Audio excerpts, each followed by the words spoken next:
Welcome back டுட்டி Frooti cooking. இன்றைக்கி மீதமான சுண்டலை வச்சு எப்படி ஒரு லாலிபாப் பண்ணலான்னு பார்ப்போம்.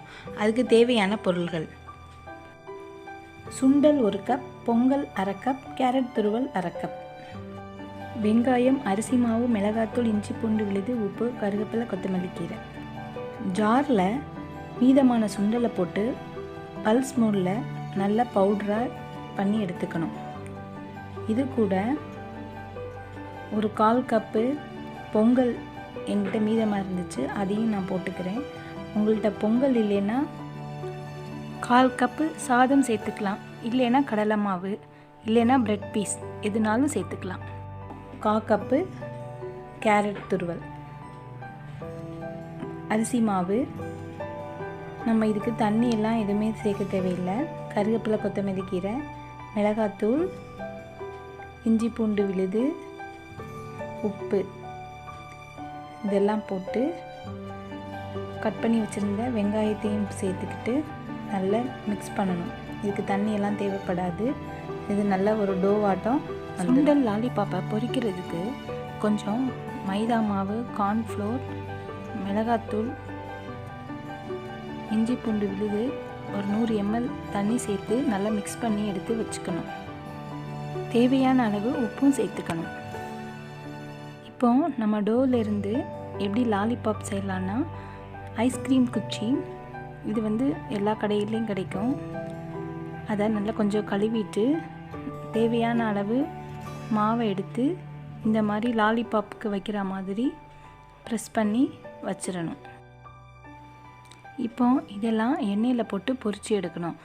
அதுக்கு முன்னாடி நம்ம ஒரு மைதா பேட்டர் பண்ணியிருந்தோம். அதில் இதை இப்படி வச்சு இந்த மாதிரி ஒரு ஸ்பூனால் எல்லா இடமும் கோட் ஆகிற மாதிரி அந்த லாலிபாப்பை ஃபுல்லாக கோட் பண்ணிக்கணும்.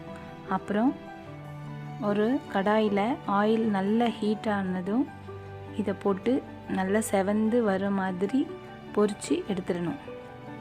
நல்லா கிறிஸ்பாக இருக்கும், வெளியில் உள்ளே நல்லா சாஃப்டாக இருக்கும். ரொம்ப சூப்பராக இருந்துச்சு. இதை மாதிரி எல்லாத்தையும் பொரித்து எடுத்துடணும். இதுதான் நம்ம சுண்டல் லாலிபாப். இது அப்படியே சாப்பிட்லாம், ரொம்ப டேஸ்ட்டாக இருக்கும்.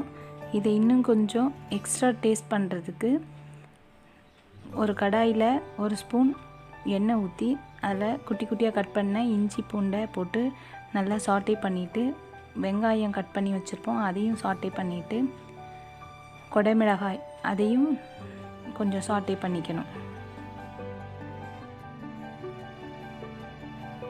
1 spoon soya sauce, 2 spoon tomato sauce நல்லா சாட்டே பண்ணிக்கணும். மிளகாய்த்தூள் 1 ஸ்பூன், தேவையான அளவு உப்பு, கொஞ்சம் white vinegar, food colour 1 pinch. இப்போ கார்ன்ஃப்ளோர் 2 ஸ்பூன் எடுத்து அதை 100 ml வாட்டரில் மிக்ஸ் பண்ணி ஊற்றணும். அது போக திருப்பியும் ஒரு 100 ml தண்ணி ஊற்றி நல்லா அதை கொதிக்க வைக்கணும். அப்போ தான் இந்த மாதிரி நல்லா ஷைனிங்காக திக்காக அழகாக கிடைக்கும். இப்போ இதை நம்ம லாலிபாப் மேலே கோட் பண்ணி சர்வ் பண்ணலாம். சூப்பராக இருந்துச்சுங்க டேஸ்ட்டு. பசங்க வேணான்னு மிச்சம் வச்சதை நம்ம அழகாக ஈவினிங் ஸ்நாக்காக பசங்களுக்கு செஞ்சு கொடுத்துடலாம். ரொம்ப எம்மியாக இருந்தது. நீங்களும் இதே மாதிரி லெஃப்ட் ஓவர் இருந்ததை இதை மாதிரி இன்னோவேட்டிவாக செஞ்சு கொடுங்க. இந்த வீடியோ பிடிச்சிருந்தா லைக் பண்ணுங்கள், ஷேர் பண்ணுங்கள், சப்ஸ்கிரைப் பண்ணுங்கள். மறக்காமல் all icon bell icon click பண்ணுங்கள். தேங்க்ஸ் ஃபார் வாட்சிங்.